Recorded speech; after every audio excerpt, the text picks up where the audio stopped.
It turns out we may have been reading the Declaration of Independence wrong this whole time. At least according to scholar Danielle Allen, who says the National Archives version of the document that has been studied and memorized by school children all over the country actually contains a major typo.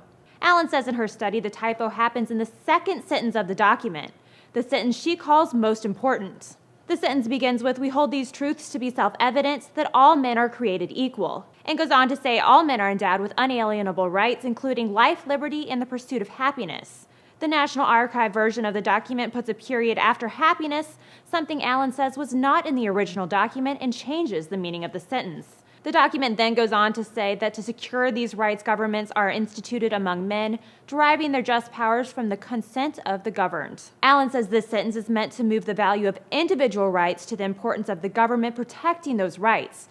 She says this is lost with the addition of the period. In her study, Allen says the should be large sentence forms a syllogism, or logical argument based on multiple propositions, and its sections were meant to be built upon each other to be part of a same collective thought. She says this style of writing is common in 18th century literature, and the typo obscures a diverse textual tradition.